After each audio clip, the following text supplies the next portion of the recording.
Vítejte v klášteru Želiv, resortu plném možností. Mezi služby patří duchovní služba, hotel, pivovar, restaurace, wellness, návštěvnické centrum s prohlídkami, lesy, různé aktivity a akce. Historie kláštera Želiv. Na soutok řeky Želivky a Trnavy pozval v roce 1139 kníže Soběslav I. z rodu Přemyslovců se svou manželkou Adlétou a ve spolupráci s olomouckým biskupem Jindřichem Zdíkem a pražským arcibiskupem Danielem benediktíny ze Sázavského kláštera. Ovšem dlouho se zde nezdrželi. Jindřich Zdík byl dvakrát na pouti ve Svaté zemi a při druhé návštěvě potkal premonstráty. Jejich modernější způsob života zahrnující pastoraci ve farnostech ho inspiroval k tomu, aby do českých zemí povolal premonstráty. Nejdřív založil mužský klášter na Strahově roku 1143 a ženský klášter v Doksanech 1143-1144. Ihned poté povolal do želivského kláštera premonstráty, kteří dorazili od dnešních německo-holandských hranic z kláštera ve Steinfeldu v čele s bratrem Gottschalkem.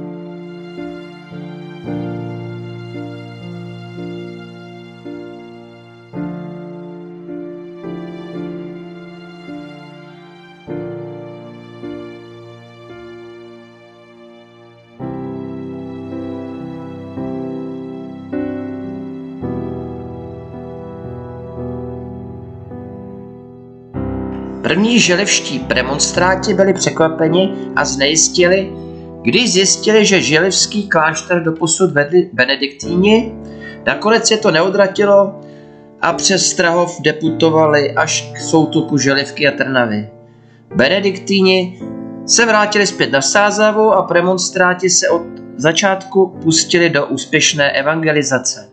První kronikář želivského kláštera, blahoslavený Jarloch, se krátce po Gottschalkově smrti stává opatem v Milevsku, v klášteře založeném želivskými premonstráty. Ti dále založili klášter v Gerasu, Rakousko, a 3 sesterské kláštery v Louňovicích pod Blaníkem, v Kounicích a v Pernegu, Rakousko.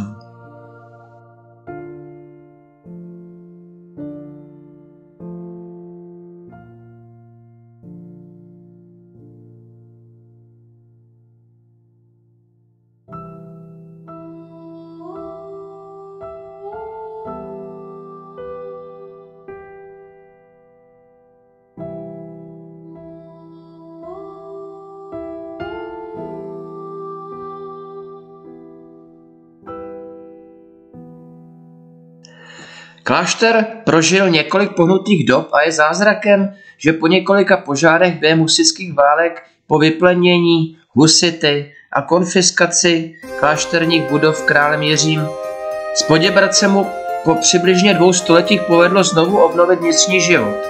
K tomu zajisté pomohl strahovský opat Questenberg, který v první polovině 17. století odkoupil skonfiskovaný majetek kláštera od Trčků z Lípy. Remonstráti odhodlaně čelili také reformám císaře Josefa II. A uhájili svou existenci také během složitých dějin 20. století.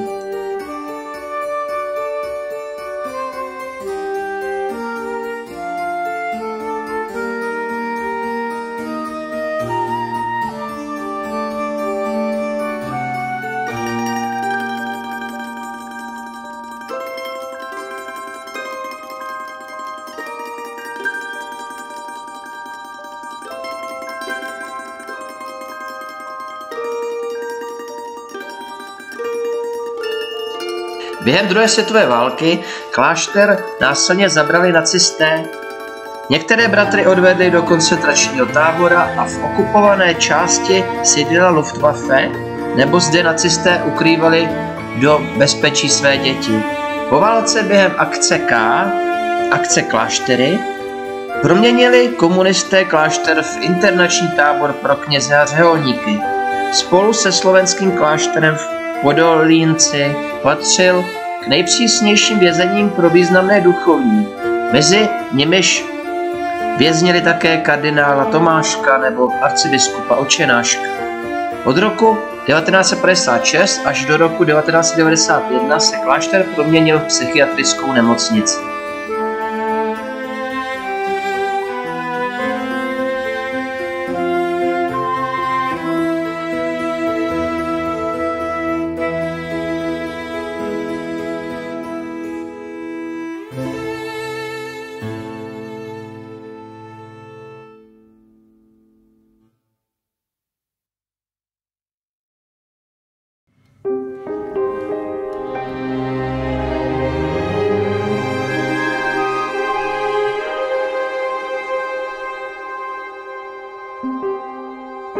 Stěží asi ve světě najdeme katolický klášter, který se v dějinách stal sídlem protestantské rodiny, vězením pro kněze nebo nemocnicí. Přesto všechno se s boží pomocí premonstráti mohli vrátit do Želivského údolí štěstí, kde znovu budují společenství a snaží se žít podle myšlenky zakladatele řádu.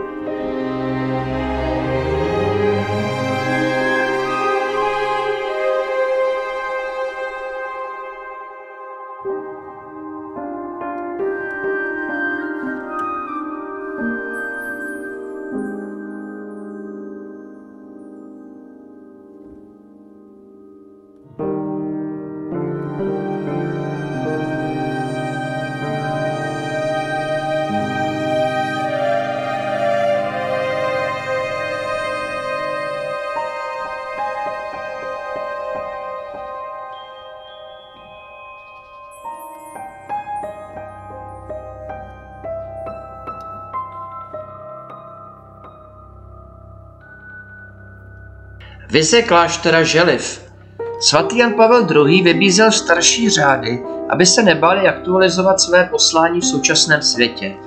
Není tedy divu, že byť všechny premonstráty spojuje život podle řehule svatého Augustína, pastorační charakter řádu se projevuje v každém klášteře jinak s ohledem na místní potřeby a kulturu.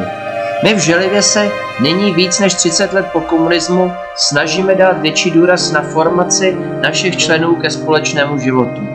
Mnoho našich bratří stále působí v pastoraci, na kterou se po revoluci dával kvůli potřebám místních církví mnohem větší důraz, než je zvykem v klášterech nepoznačených náboženským pronásledováním.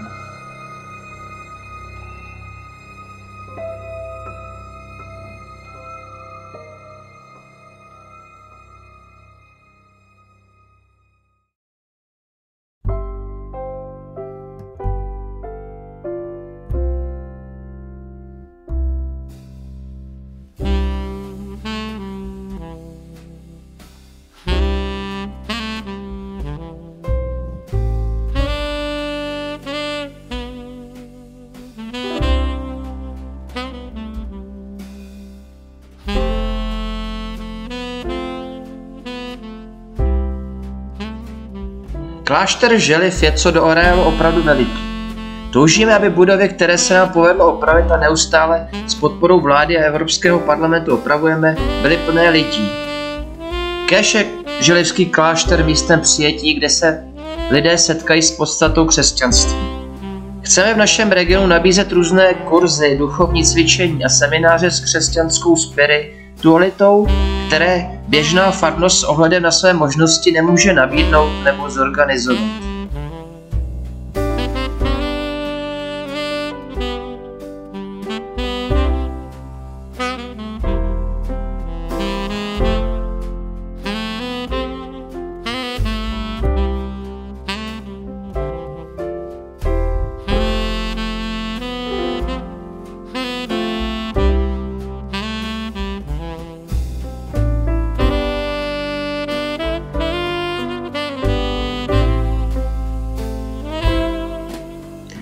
Toužíme vytvářet síť křesťanů z různého spektra společnosti, kteří mohou využívat své dary od Pána Boha a chceme s nimi spolupracovat.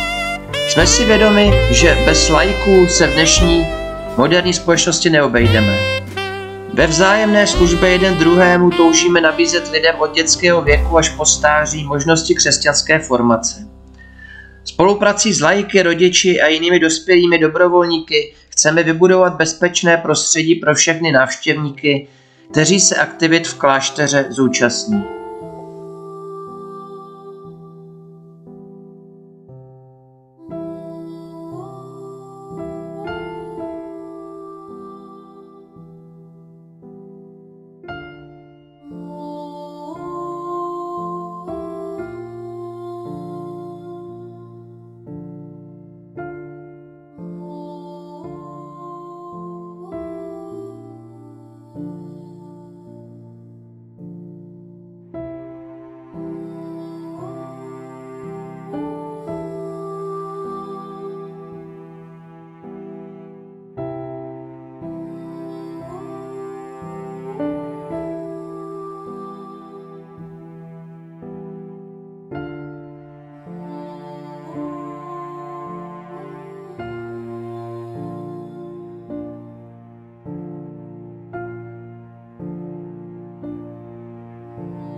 Okay.